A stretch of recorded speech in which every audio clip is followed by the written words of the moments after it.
What's up, Bucky? What's happening, Andrew? Almost 2020. It is. It's intimidating. It's exciting, and we're only a few days away. I know. And I'm slammed. I got so much stuff to do, but I couldn't wait to get on the video with you and talk about all this cool stuff we're going to talk about today to set people up with some cool tools that I think will make a big difference for them. That sounds great. And I'm excited to learn about some of the things that you're using and share what I've been using here in this last year to help. I learned more from you, man, than myself. So thank you for sharing online. Yeah. All right. Well, here's what I wanted to talk about today with you, Bucky, because you're always progressive. We're always thinking about ways to, improve our businesses. You're on the commercial real estate side, us on the technology side and listing services for commercial real estate brokers, right? We always want to do better for our customers and show them how they can be better themselves, because then we continue working together, right? And then we build just a lot more growth for each other that way. So there's 7 tools that you and I were talking about before this show that we wanted to talk about and share with people who may not be aware of them. So in this episode, we're going to be talking about 7 tools that we believe that people should check out yesterday to really improve their 2020. And the first tool that actually we decided on was exactly the one that you shared on your own personal Twitter. I believe, was it this weekend or was it last week? Yeah, I think it was this last week. Yeah, because we're sitting on Monday. Yeah.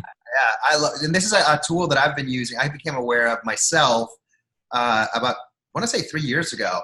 And when I started using it, it changed my life, especially on the sales side, or like even booking meetings with investors when we were raising money for Dixie from angels and venture capitalists. It helped it a lot. It just really short circuits the amount of time that it takes to go back and forth and try to schedule a meeting. Like, how many times, Bucky, are you saying, hey, Andrew, or hey, John, let's get together for coffee? And then like 5 weeks later, you finally agree on a time, because like going back and forth on email is a pain in the ass. So what's this tool you're using, Bucky? I'm using the tool of Calendly, and I'm sure there's several out there like it, but Calendly has been really nice for me. They have their own Mac app. They have a app within the iPhone. They have a Google Chrome extension, and so you can access the tool from many places. Dude, that's what I love about it. You know what I love about Calendly too? Is even HubSpot, like on their CRM thing, which a lot of people use, some people in commercial real estate, but even in just like technology sales, they also have a tool like that. Calendly is got so many ways that you can tell it like, hey, when I share, because you have one link, there's no multiple links unless you want to get that complicated. But out of the gate, they just teach you that there's one link. So you grab your Outlook calendar or your Gmail, Google Calendar, and you easily just enter just a couple things to authorize it securely, and now it can read your calendar. So if I enter a meeting right now that says, dinner with Bucky on Thursday, if somebody gets that link and they try to book me for dinner on Thursday, guess what? That's going to be blacked out or blocked out. And the other thing too that I like about it is you can set buffer times, meaning, hey, for each meeting, I need at least 30 minutes or 45 minutes to get to that meeting or to get back from that meeting. So don't book anything in between. So they make that super simple to understand. And especially with us being so busy. Yeah, we're a tech company and we get tech. But the last thing I want to do is spend, as a CEO of the company, I want to spend 20 minutes trying to figure something out or telling my team, hey, help me take this on, where they've just made it simple. Like, it's a very robust tool, but it's so I don't know how they made a complicated tool like that, made it so simple where you just share a link. You can also tell it like, hey, I drop off my kids in the morning, so don't book anything until 9:30 a.m. And then I need a buffer time of this and this and this and this and this. And you just share one link. And the cool thing is when they book the meeting, it automatically puts it on my calendar, and then it puts it on their calendar. Right. The only thing I don't like about it, and other tools do the same thing, is it doesn't like if on my calendar, I know the person who booked me put it on their calendar, but they don't show it as an added an invitee on there. So what I technically do is change the title of it and then just do invitee, but I don't have to change anything. And you can have it ask questions like, what's the best number to reach you at? What's your cell phone? Or, where do you want to meet? And it just, I don't know. I love the tool. It's like when we started using it at Dixie, we mainly started off, I wasn't using it myself. We started off on the sales team was trying to book calls with people because they were in and off the phones. And they wanted to make sure that if somebody was really interested that they could, on our premium service, that they could get them on. So they would say, hey, does 3 o'clock work? If not, pick a time for my calendar. And then bookings went up 20% for us. So Right. I don't know what improvements you've had, but I just had to share what my experience has been. And guess what? I don't even think we pay them. I know the team does because they have like some magic thing that they do. They pay for that, but mine's like the free version. And I love the freaking thing. Yeah, I think with the free version, you get one invite. So you could have your standard invite of meet for coffee or meet at the office. And then if you want additional and some customization. So I do have the paid version. How I'm using it is I have an invite specifically for my podcast that is here at our co-working space. And some of the questions are, how long have you been in business? What is your favorite food to eat? And we just make a list of questions that kind of prepare us for the podcast. We have one this evening. And now if I go to my calendar and look up that event, in the notes, all the answers that the person had filled out to those questions are right there for me to see, preparing me for that. The other way I use it is you can put in your email signature, which is awesome, and then have, book me for 30 minutes, book me to have a conversation about commercial real estate. You can really put the links anywhere you want. I recently sent out a tweet where I said, who wants to be on the podcast? That one. And I had, 4 or 5 people respond. And then I just responded back with, hey, here's the link. Go ahead and fill it out. And that's what led to this booking today at 4 o'clock with our local podcast where we talk about all things local. And the person actually reached out on Twitter and I sent them the Calendly link. Dude, what was the name of that pastry shop that you just visited and you made a video about them? The one that just opened up? Roasted Bliss in St. Charles, Minnesota. Dude, I can't wait to visit you. We have to go to that place. It looks delicious. Yeah, it is. It is very good. God, they should be paying you for those videos. I want to order online. Cinnamon rolls and coffee. I'm happy. I just saw this, completely off topic, but I just saw this this video last night, like why Cinnabon is like so successful. And it was funny. It got started as a side brand from this company that owned a bunch of restaurants. And I guess like it's so easy to make and their profit margins are through the roof.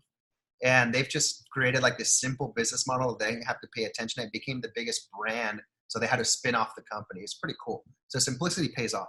Yeah, exactly. One thing I would say about Calendly that you have to be careful about is if you don't set your parameters up just right, as far as like, don't book me by this time, don't give me some buffer time, you will have things pop up on your calendar and you might be scratching your head going, where the heck did this come from? Or what is this? So the questions really help if you can add those. But I have had a couple where they've done exactly what I've asked them, send me a time on Calendly. And then somehow, because my perimeters aren't just perfect, it fits in between 2 tight meetings, and the 2 meetings might be apart, and the location that they put is, on the other side of town. And so you have to really play with those perimeters over time. And the nice thing is if you cancel it, it automatically notifies them, the person. There's an option on there that I forgot what verbiage they use or what words they use, but there's one where like, you cannot book me the same day, like you can book me the following day. Yeah. I forgot what it's called, but it's something in there. If I find it, I'll put it in the show notes. But anyway. Great. That is a good tool. Good tip to get you started in 2020. Dude, so remember when we were planning for this podcast, you used this tool, but I've been using it for like a long time. I was actually showing, so at Dixie, if you're in sales, you have to be on video. And the reason why we do the video things, we found out that our close rate, initially it was talking to tenants and buyers because we were doing that. Then when we were learning the business a few years ago, and then, or not the business, we came from commercial real estate, but just learning how this new digital thing would work. But then we'd use Calendly things with things like that. And then what we were trying to figure out is, okay, so now that we're selling, let's say, a premium listing service or marketing engine for listing brokers and landlords, like how do we get through to them without seeming like, hey, this is just another vendor trying to do a tool? And keep in mind, we were even talking to people that we know in the industry in our own market, in addition to other markets, but it was becoming difficult. So we said, hey, best thing is let's try it. We know that going on video and doing like a Zoom creates this human connection and it increases close rates. So in listening, what I found out about this tool is listening to Sales Hacker. and sales success stories. A Yep. big shout out to Scott Ingram, because if you haven't listened to sales success stories, it's all about these like top 1% salespeople and how they got there and how they stay there, and they just spill the beans. It's one of the best podcasts. So sales success story, I'll link on the show notes below. But the one thing is, you started using it. When you started using it, I know that it's probably going to be taken off because you definitely do your homework and then you start using things and that. But preparing for this show, you sent me this email. I wasn't even expecting you to do this. So I'd like you to take the lead on this one as well. So I've been using Vidyard. I believe that's how you share it. And it is, again, a Chrome extension for me. I'm sure there's other ways to access it, but it's a Chrome extension where you can share your screen, you can record your tab. And in the example that Andrew's talking about, I recorded the tab relative to what we were planning on doing for this podcast. Where are we going to record it was the conversation I was having. And how are we going to distribute it? Is it going to be on YouTube? Is it going to be distributed on a tool like Audio Boom? And so you can record your screen, and then you can very quickly hit the share button. You can share a link. It automatically, if you have it linked to your email, it can link right to your Gmail, and you can send a video email. So the email comes through. It has, if you choose this, a moving object that is a clip from your video, and then the link. And then the cool thing is someone clicks the link, and once they watch it through, you get an email back that says they've watched 99% of your video or 50% of your video. So this has been a very quick, easy tool for me to use because it's built right into Chrome to, one, not have to answer a long email with a lot of text. I am not a fan of email, but it's just what we have to do as salespeople and communicators in today's era. And it cuts down on that typing time because video for me is a lot quicker, and it helps me share my screen, share my thoughts, and do it very fast. So I'll put it to you into context on how brokers can use something like Vidyard. And I believe the version you're talking about is Vidyard. So that's VID as in dog, YARD as in dog. Yeah. But it's Go Video, so Go Video. That's the one that you're talking about. Yep. Yeah, so basically it's a little tool. So here's some interesting things. So, like when I was a broker, I would have to, call and somebody, let's say I have a prospect that I think would be like great for this property I'm selling, right? Let's say I was selling like a $4 million office building. This was back in like 2011, somewhere around there. And you want to make sure you hit all the sales points, right? But you have to get somebody in a real-time conversation, get them on the phone, schedule something, and it kind of like F's up your whole day, right? Because you're trying to kind of like book this thing and, you have this, but then you're stuck on a tour and they call you and you got all these other like problems, logistical problems, because you can only be one place at once. So if I had a tool like Vidyard, like Go Video, what I do now when I'm explaining things, even to our support team, is like, hey, instead of writing it out, which takes me like 10 minutes, I just show them the bug and just send it over. Just go, hey, here's a bug. And they send it over and they go, oh, okay, great. That's one way. The second way would be you fire up Vidyard, you start looking at the brochure and go, hey, yeah, this building is 24,000 square feet of office for sale. Price is $5 million. Here it is. You can even have like Google Earth, and you can have like different things open, and you're basically doing the whole sales pitch on there. And guess what? If you don't say the person's name on the video at the beginning, you can reuse that for everybody. Yeah, true. And you have like your inflection, what you're excited about. You're basically giving the whole detail of the property over video that you recorded maybe 2 weeks ago, but you're doing the same salesmanship, and it just they can watch it on demand. And then as soon as they're done watching it, you get that notification. You pick up the phone and go, hey, Bob, what do you think about the building? Heck yeah. You're right on. I have not used it for that, but like when we get off this, I want to. There was a phone call I got yesterday on Sunday on a property, and you can tell the people were not from here. They were just coming through town, and they're asking questions that are similar questions that I've got on this property over the last few months. And yeah, that video tool would work out great. How I've used it in my broker business has been, I did it again this weekend. I shared kind of a commission structure and breakdown with a cooperating broker on a spreadsheet, and I explained the spreadsheet. And I did it also over video because I wanted to make sure that they could see the tone of my voice and how I was having the conversation versus just the text, because we're talking dollar and cents, and we're talking referral fees and breakdowns and all that stuff. And it's like, I didn't want to call them on a Sunday because I just felt like it wasn't the proper time. But I sent him that video, and I haven't seen the notification, so he hasn't watched it yet. But that's how I've used it in my broker's business.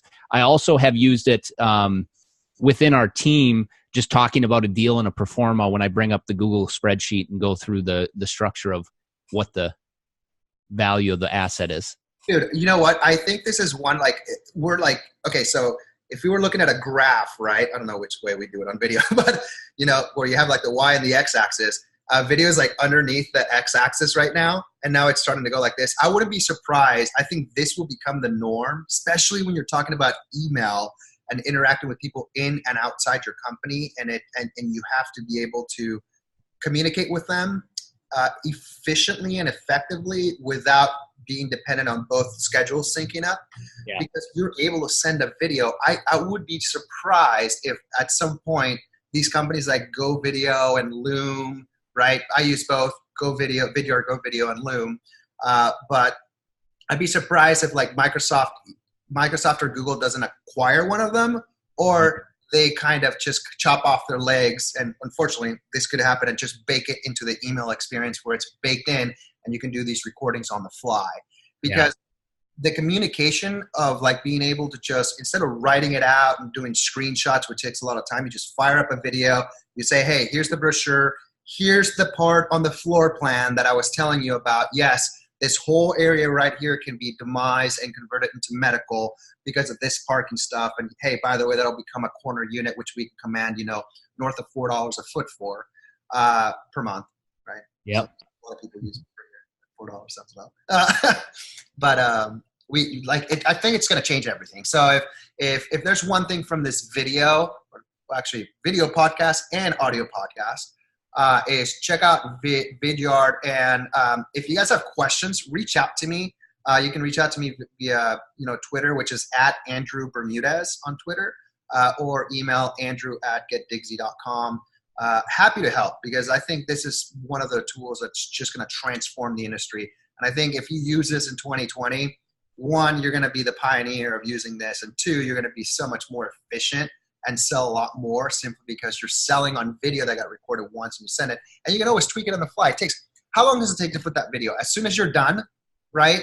You don't have to name the video. As soon as you're done, it uploads it super quick, and it gives you a thumbnail that's interactive, and then you just drop it and it's already linked. I mean, it's so dumb proof. I love it. It's like Calendly simple.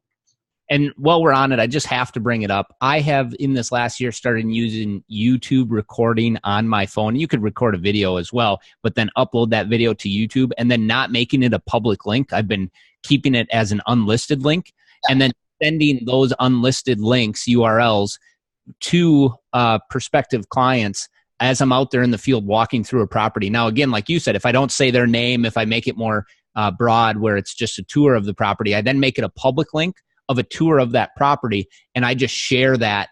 And it's not edited, it's not professional, as some people might say, but I've had clients already tell me, Bucky as a broker has done an amazing job sending us videos, and they're telling my coworker this, where we can see multiple properties very quickly versus having to wait and set up a tour and all that stuff. We have an idea what we're looking at.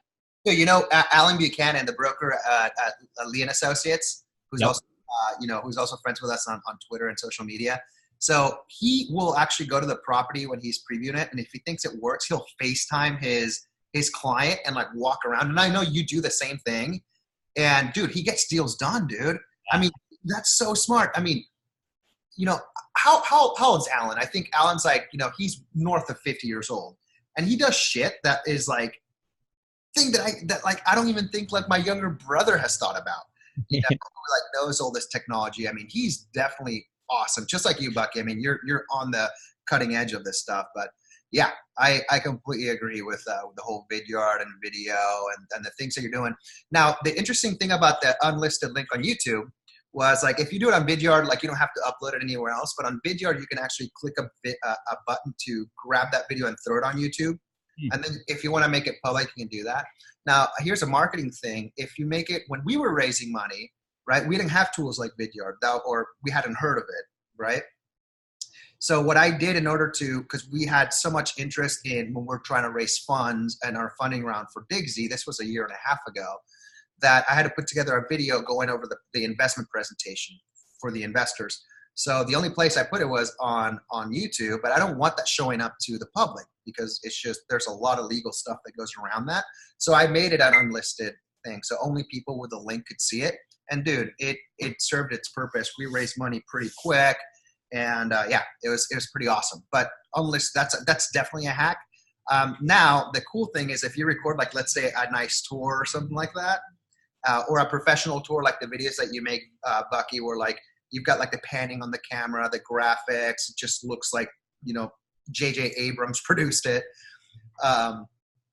You can grab that and put it on YouTube. What most people don't know is if you look at the keywords, like for example, restaurant for sale, this part of Minnesota, Google favors YouTube. So it could be that LoopNet and Digsy and all these other, listing services are below, but it'll show the videos on top. And guess what? Bucky's video shows up first. And guess what? Most people want to watch videos a lot faster. Like, would you rather read an article on how to fix your sink, or do you want to see a YouTube video on how to fix a 5-minute video on how to fix your sink? Right. Video. Highly things. And so is real estate. So yeah, anyway, I think. Cool. What do you got for the next tool? I'll let you take the lead on that one. I want to see how you're using it, and I'll tell you how I'm using it. I always have my opinions on this tool because I just think brokers think of it one way, and it's not the case whatsoever. And it's free on top of that. What one is it? You tell me. I don't have the list up. You have the Google Doc. What are you doing? I don't have that screen up. Okay. All right. So the next one's LinkedIn. LinkedIn. All right, cool. I was trying to work on my video quality, so I closed all my screens. So LinkedIn, it has opened up in this last year as a place for content to be distributed. And that content at this point is ranking high in people's feeds to show up as they're scrolling the platform.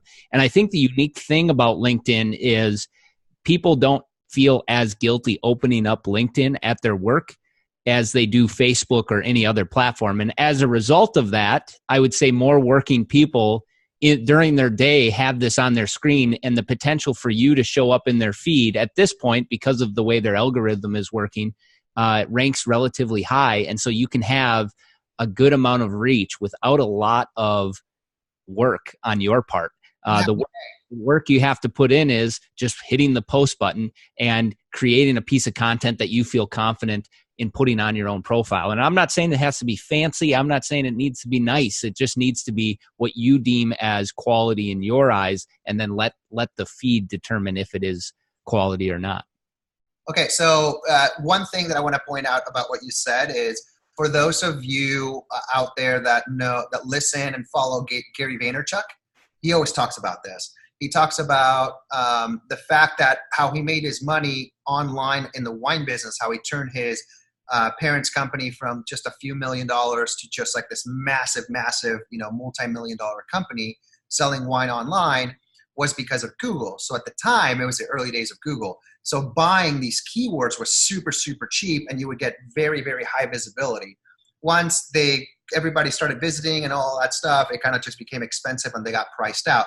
That's what many people in business call the Red Queen paradox, where it means that the innovator always gets the advantage first, takes it all the way up, and then everybody fills in, right? Just like when LoopNet came out, you remember like people were getting leads and dual lending deals because they were finding tenants and buyers directly through LoopNet, and then everybody jumped in and then they had to find the next thing. That's the Red Queen paradox. What's happening with LinkedIn on the content side is the same thing, where you don't have to pay, because most people aren't treating the tool like that, to do something, maybe put a video on their feed of a property, right, where all their connections can see it, or put that video of a property as a post article, right, where everybody can see it outside of their network, right, and then get traction that way. Right now, LinkedIn hasn't been there, but there's going to be a short window of time, who knows, maybe it's a year, 2 years, 3 years, 5 years, where more people are going to realize, like, this is the channel for people who do business to business, which are brokers.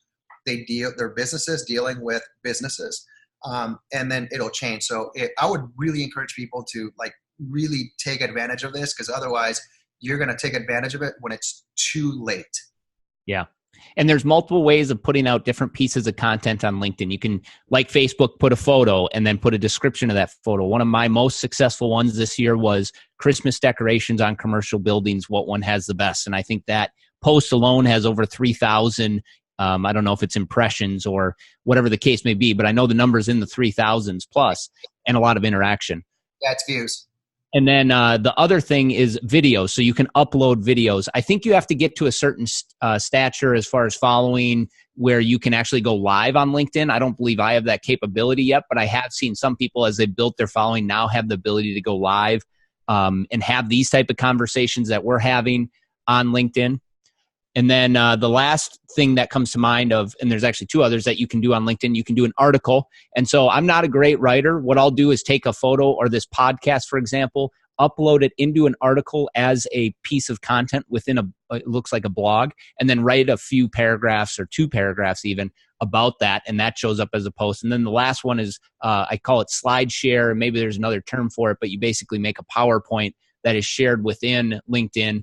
And I just saw a broker do this here, sharing about some of his predictions for this upcoming year. And you click through 10 slides of his predictions. Dude, that's actually pretty brilliant. Also, SlideShare, what it does, like let's say you have a property brochure or something. This is actually brilliant that we're talking about this. Actually, I need to use this for our premium clients and pushing from Digsy's platform, these premium listings to SlideShare, because when you do a SlideShare, they show up on the Google search results. And they rank high because it's a LinkedIn property. So that's actually brilliant. So those of you that want to steal my idea, go ahead. Actually, yeah. This idea morphed by Andrew. So I'm your sous chef. And not being executed by either of us, right? You teach us how to execute on it and then come back. Fly to your house in a helicopter. LinkedIn, for me, this last year has been a fun place to put content out on. What I've noticed is my brand has grown locally. And I think part of that is because of my LinkedIn content that I'm distributing. And there's definitely a lot more bankers, for example, in our market that know of me because of my content that I've put out there. The content I'm doing is what I call market updates, where I'm going into businesses, doing a quick interview with them. Usually takes up to a half an hour in time, but then we cut it down to maybe a minute or 2 of video that we put out on LinkedIn. And that's been kind of my staple this last year. And we'll see how that morphs as we go into 2020. Dude, so I'm going to share my screen really quick. So my use of, our use at Digsy of LinkedIn slightly different, and what I share with brokers is slightly different. So we do the content on there, like just to stay top of mind. The one thing that we are not consistently doing is posting on polls, and I think we should, because polls, even the videos are a small summary, like you mentioned. Simply because of that, we should be doing more SlideShare. But what most people don't get is that you can actually, how I raised most of the money for this company from angels and venture capitalists, right, has been using LinkedIn. So number one is there's a tool. LinkedIn actually has a native tool that hooks up as a Gmail Chrome extension if you're in that environment. Most people in commercial real estate, if you're a big house, then they'll force you to use Outlook. So LinkedIn is owned by Microsoft, and they have this little integration. Whenever you receive an email from anybody, I always add the person on LinkedIn. Why? Because I might be targeting, let's say, I need to find this, let's say today, I go and try to get a connection to Mark Benioff, the CEO of Salesforce, because I want him to I want him to consider this building in Irvine, California for Salesforce expansion into Orange County. Right now, I have no connection to him. But let's say, for example, somebody emails me through LoopNet or Digsy asking me for more property information, or I'm referred to somebody. On that little Outlook side panel, I can click add right away, and I can add that person to my LinkedIn. Makes it so easy to see if I'm connected or not connected, and it makes it drop dead simple. And now I come tomorrow, right, and I look at if Mark Benioff, and it turns out that this buddy of mine who just referred me this client, that client is connected to Mark Benioff. So now I can talk to him and go, okay, let's go tour you the building. By the way, I know that you know Mark Benioff. I've been trying to get a meeting for him to show him this property in Irvine. Would you mind considering making an introduction? So I want to show my screen and just kind of show you how I'm doing that. Yeah, please do. So that same exact scenario, right? So let me just expand my screen. And I don't use Outlook, so I wonder what the plugin would be for Apple Mail or Gmail. I'm more of an Apple Mail user. What I do have is the LinkedIn extension on Google Chrome, and then I can quickly check my updates through that extension, and I find myself, Yeah, you know. the extension is, and we'll link it in the show notes. The extension is Sales Navigator Lite. That's the free version, Sales Navigator Lite. Okay. Sales Navigator. All right, cool. So let me know if you can see my screen, Bucky. Got it. Cool. So for example, let's say I want to, I'm like the target for me is I know Mark Benioff, or I want to do business with Salesforce.com. So what am I going to do? So I'm going to go and type in Mark Benioff on my LinkedIn, and look at that. He's a second connection. Dude, to a billionaire. I have one person that I know knows Mark directly. How awesome is that? So that's why you add everybody on LinkedIn. And if a broker makes a connection or anything else, just put it on there. Just let brokers into your network, because what are they going to do? Call your person directly? The only value on LinkedIn is if you get introduced by that person, not if they get that by that person. On top of that, if you have listings, the fact that people are following you or you're connected with other brokers gets you. You can send an email blast, they might ignore it, but on a property, but then on LinkedIn, they see your property and then they end up doing a deal with you. So it's such a great channel for penetration. So when I look at Mark right here, right, I'm going to make this slightly bigger for us. I want to see who my mutual connections are. And for example, I'll click on the mutual connections, and I see Leon's a good friend of mine. Mitch Baxter, his partner, who at Transepta, his CEO, Ray, is my mentor. So guess what I'm going to do? I'm going to reach out to Ray and go, hey, I know that you're working, that you know Mark Benioff. Can you make an introduction? Right? If I haven't talked to the person in a while, then I will like catch up with them on the phone or for coffee and then ask, right, for that introduction. So all these people, most of these people I know very well. Christy works at Salesforce. Guess what? Christy used to be a broker at Lee & Associates in Newport Beach before she moved to the Bay Area. So she's awesome, by the way. She's told me like all the stuff that they do at Salesforce to sell, and it's just incredible. So anyway, so this kind of gives you an idea. So let's say I try to connect with Satya Nadella, right? Look, even the CEO at Microsoft, I have a second degree connection with. How awesome is that, right? The one thing is I can't find right here is, you know, how I'm connected with him. So I don't know why. I guess I have to look into that. Oh, it's because it's a follow page. Huh. Anyway, but you kind of get the idea. Look, Jessica Alba. I got a second connection with Jessica Alba. That's cool. 2 mutual connections.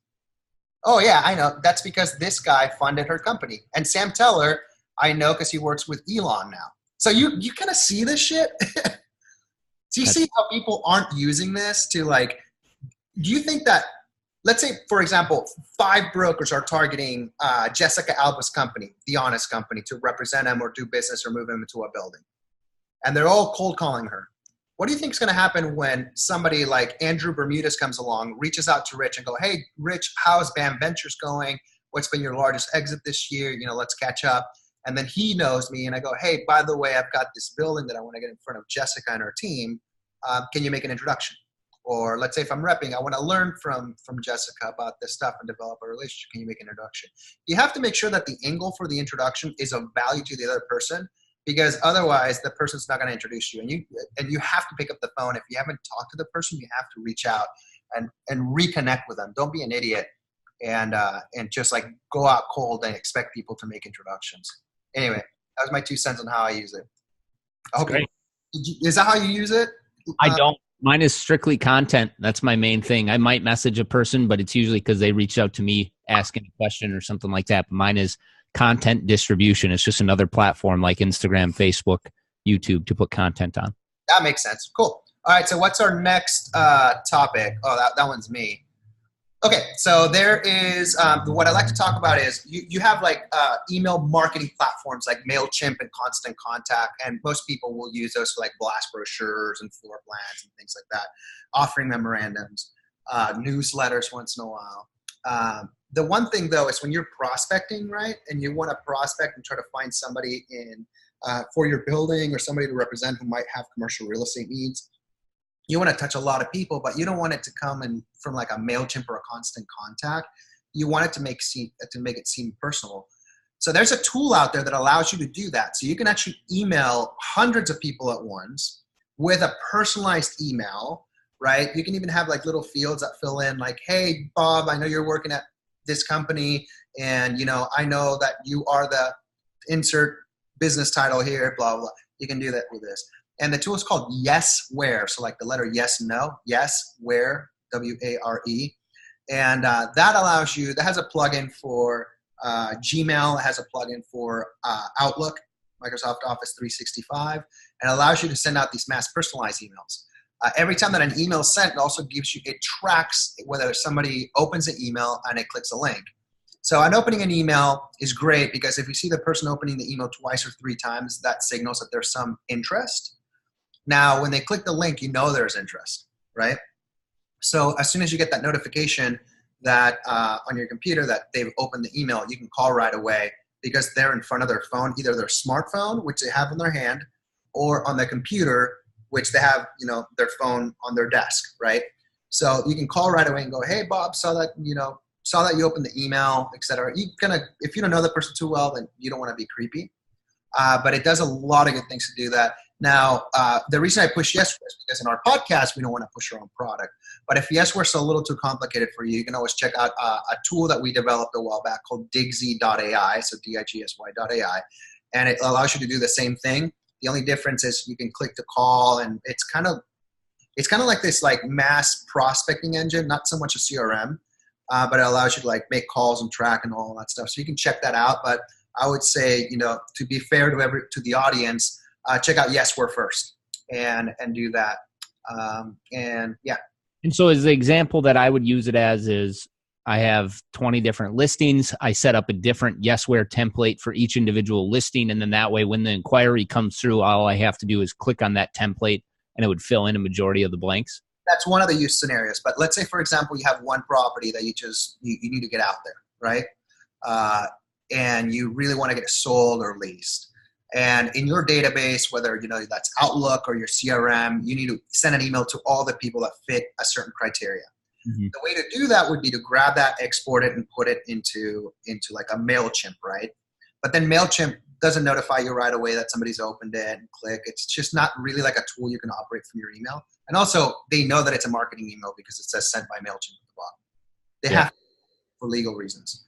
The difference is this basically just automates your process of sending all of those emails to those people via Outlook. So you create a template and you have your brochure or maybe even a link to the brochure, and you say, hi, first name. So it'll say, hi, Bucky, hi, Andrew, hi, Natalie, hi, Melissa, hi, Casey, right? And those are all people we know, by the way. By the way, this property just became available. It's this many square feet. Maybe I put a link to my Vidyard in there, right, to show the area. Check it out. Let me know if there's any interest. I'm going to put it in the market tomorrow, or it just hit the market and I want to get in front of you. So now all those emails go out and they come out from your Outlook or your Gmail without that little thing at the bottom. So it's personal. Got it. Yeah, so it automates you sitting for 5 hours, copying and pasting a bunch of stuff. Nice. So the next one's all you, man. And it is? Landglide. Landglide. Okay, so Landglide is a mobile app I downloaded on my iPhone, and it allows you to go in. I'm just looking at it right now, so I know exactly all the different functionalities that it has. It allows you to go into, and I believe it's across the country, an app that kind of looks like Google Maps, but it breaks down the approximate property lines according to the GIS of the county that you're in, and it also shows the name of the property owner. When I click on more information on a specific property, so the one I'm looking at right now, it's Texpar Energy LLC. It has a parcel ID, and I believe it's the last 6 of the parcel ID. It's in Olmsted County. It's in Rochester. The market value is $1,771,000. Sits on 5.6 acres. Its land use code is industrial, and it has a mailing address of where the taxes are getting sent to in Onalaska, Wisconsin. And then it has a link to the actual county itself and the specific information. Just on the road, on the move, looking up property owners around, trying to figure out who owns them. Often they're in an LLC, so I do have to take that next step of going to the Minnesota name lookup. The state that I'm from, of looking up who is the actual LLC owner. You can also put in points as to a property you want to save, so you can go back to that specific saved point. Has the ability to save notes, export, and access stuff offline. I've used this tool a lot in this last year. It's $99 a year, and it's well worth the $100, strictly from finding a property owner very fast and then being able to cold call them, or save it into a database where I go back and email them and contact them in the future. Dude, that's awesome. So I'm looking at this now, and I'm sharing the screen too. So it's mainly just an app. It's not like a web app, right? So you have to have your phone with you at all times. Right. So what's like the use case? Are you using this like while you're at the office, or when you're out and about and you see a property? Like what's the context of this? I would say usually when I'm out and about, as they're showing right now on the screen, you can save notes specifically to a property. And so being able to save those notes while I'm out and about, and then making it a point, and then I can go back and be like, okay, I was driving down the road. I saw this somewhat vacant property. I was wondering who owned it. I figured it out real quick, put the notes. I have it there to then go back and cold call them or email them or do some additional research. So it's mainly when I'm out in the field. Another example is I was talking to a retailer last week that is in a different city than I'm from. I'm not as familiar with this city, but she wants me to help her expand her business, as I've done so in the city I'm from in Rochester. And I said, look, if you and I can just go for a walk and I can look at, you point out the different properties, I'm happy to do that. If you can send me addresses, I can look it up. And it's quicker than going to the GIS. You have to Google what county it's in. You have to Google, find out what city it is. If they have a GIS, right, with LandGlide, it's all accessible at my fingertips. How'd you find out about this tool? I never heard of it. I think I found out about it from looking up, try Googling Onyx Map. And I might be off a little bit. There it is, Onyx. So Onyx Maps is mainly a hunting app that allows you to do even more functionalities than LandGlide. But when I looked into all the functions that were offered with Onyx, I just felt LandGlide was a little more simple. And so that's how I found it, just kind of looking up GIS maps. And I probably heard about it from another broker as well. But that's that. Onyx Maps is probably a decent one, or LandGlide, both good options. Dude, that's rad. I like it. Huh. I never heard. I was downloading it when you were talking about it. So cool. Thanks for sharing. Yeah. All right, let's see what the next one is on our notes. All right. It's all you. Talk about Lastpass. And this is it's not so much a commercial real estate and sales thing, but it's a thing that will completely bring back your sanity, I believe. You all need something like this. Yeah, so how I use Lastpass is, again, I have a Chrome extension for Lastpass where all my what is it?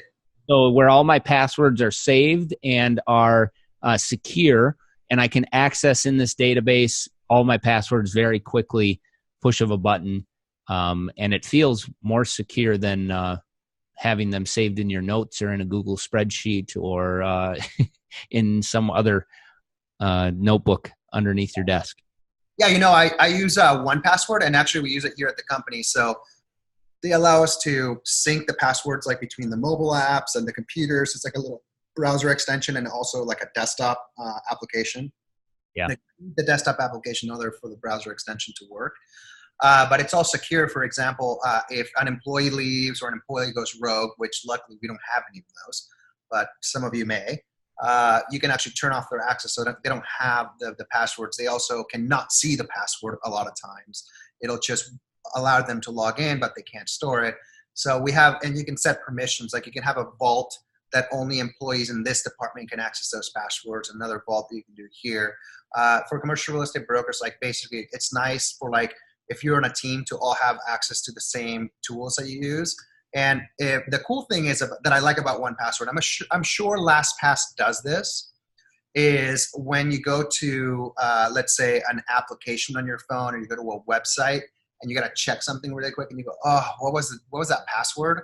It actually gives you a little lock icon which you can click and it'll say, do you want to find the password on your Apple ID or whatever they call it, keychain, or do you want to 1Password? I'm sure LastPass has the same thing.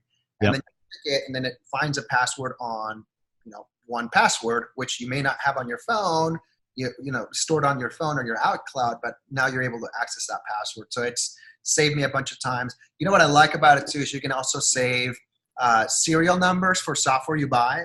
You can also do your credit cards and all that. It's super secure. Even Apple uses 1Password, by the way. I'm not sure if you know that.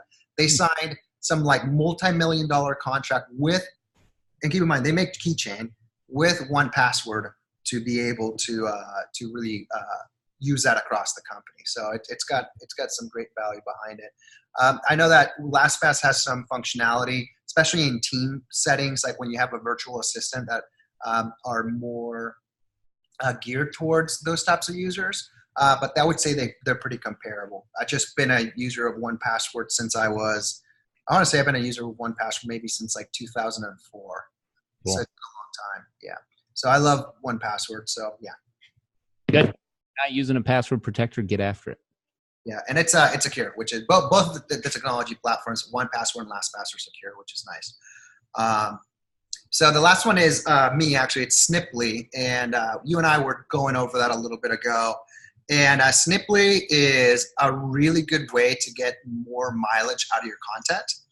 So whether you're sharing a brochure on Twitter, Facebook, or LinkedIn, whether you're sharing a link to an article, whether you're emailing, let's say, for example, through MailChimp, you might email a link to the brochure on Dropbox for a building that you've got.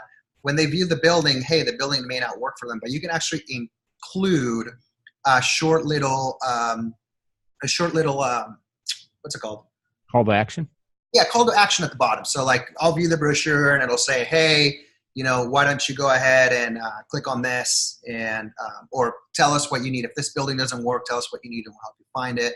There's so many ways to use it. Like, for example, I know that our marketing team here uses it. So when they're sharing content online that may be of interest to brokers and property owners and, any leasing or commercial real estate professional, they'll see the article, but at the bottom it'll say, hey, tired of paying to list property online, click here to use Digsy for free. So they can list their properties, et cetera. And that's been just a huge asset to us. And why not do it when you're trying to market a property online, or trying to market your tenant rep services, or trying to market your listing services? Get more mileage. A neat trick to do is you can use the Sniply. So LoopNet gets, thousands and thousands and thousands of hits, so does Digsy. So what you can do is instead of putting the link to instead of just uploading the brochure, put a link to the brochure like you can do on LoopNet. You can do that in the description on Digsy, and just put the Sniply link so that to view the brochure, you click on there and then they're viewing the brochure. But if the property doesn't work, you have the call to action saying, hey, if this doesn't work, let us know. We can make something work, or we can find something that works. And then boom, you have an inbound lead coming through. So I'm going to show you kind of how that works. So I'm going to pull something up here. Let me see if I'm logged into my Dropbox really quick. I am. All right, sweet. So I am going to select a brochure right here. All right. So I'm gonna share my screen right now. Let me know when you can see it, Bucky. Yep, I got it. Okay, cool. So I'm in the web version of this. Like usually, like you have a folder on your desktop. We're mainly using Google Drive at our company, so I don't have a need for this. But let's say I hover and I go, okay, share. I just want to get like a link. So I'll just do, share, and it'll say create link. And then basically what it's doing, it's creating a public link here. Usually you just right click on the brochure on your desktop. But now if I go to Sniply, right, you can go and visit, your dashboard when you're logged in. Now what you do is you basically paste the link to that document, right? And I can create a snip. And you can actually choose the call to action, right? So we have multiple ones. We're just going to go tired of paying for listing service. I'm going to click snip. And then what I'm going to do is, you see this link right here? Mm-hmm. So I'm going to paste this.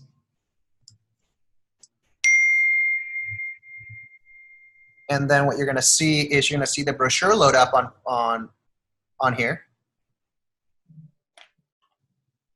And you're going to see the Sniply come through. Where is the Sniply? I don't know why it's not showing up. It should have been showing up. Let's see here. Yeah, I don't know why it's not working on this one. But let's go and find Twitter. Was that you? Yeah, I'm trying to turn off that. I don't know how that works. Just hit the little hardware key above the volume up. Oh, okay. Yeah, that's the easiest way to do it. So for example, you have like this month's marketing newsletter is live, right? So this is your content, Bucky. Yep. Right. So let's say, for example, I wanted to grab for sale Dover, Minnesota. I'll just go to a few more listings here, right? You have properties HTML. So let's say I wanted to share this page. I would go back to Sniply. I would enter this. I create the snip. I would grab this here and do that. And you can do it with Dropbox. I'm not sure, if they just recently updated something, but usually that's the way that I've seen people use it. So when you hit here, you see right here in the bottom, it says, dig, see, tired of paid listing services, click on here. So you can actually be a form too, so people can actually just fill in their first name, last name, and contact information. This just sends you to our website, right? And it's actually not the right way to do it because I'm logged into our admin panel. But if I go like this, can you see this screen right here, the one that I'm filling out, the incognito window? Yep. Okay, cool. So now you can see it takes you to like our commercial real estate listing service right there. Okay.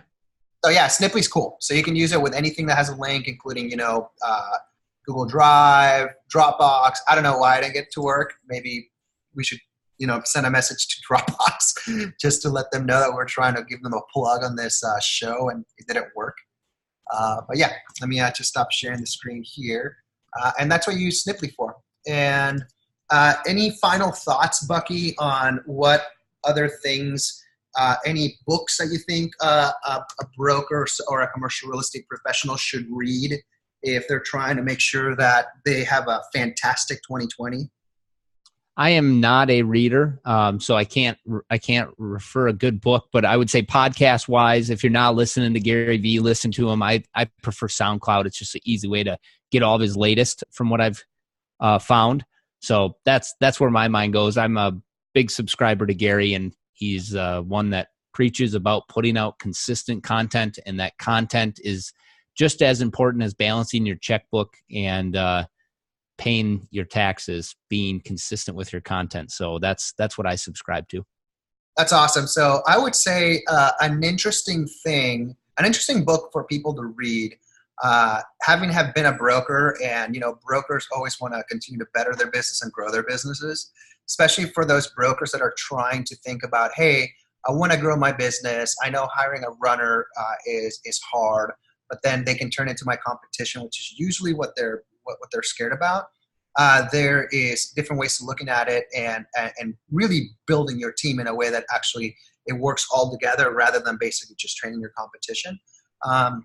And that's a book called Predictable Revenue by Aaron Ross. And Predictable Revenue is basically how Aaron put together the sales division at Salesforce.com, and how they made it so like salespeople were closing more deals, but then they developed a new position called an SDR, which is a sales development rep. And then those SDRs would basically, over time, become those account executives who would go out and close the deal. So phenomenal book as far as payment compensation, the way to think about things to make it. And look where Salesforce is right now, right? There are billions of dollars in market value, but it's one of those things that, having been in commercial real estate and learned this book after commercial real estate, that's one book that I think somebody needs to read yesterday. All right, Bucky. So it's great seeing your face. See you next week. Yeah, that sounds great. Every Monday at 11 a.m. Central, we're going to try to do this into the new year, aren't we? Yep, we are. All right, dude. Have a great week, and we'll talk soon, I'm sure, on Twitter and other avenues. Sounds great. See ya.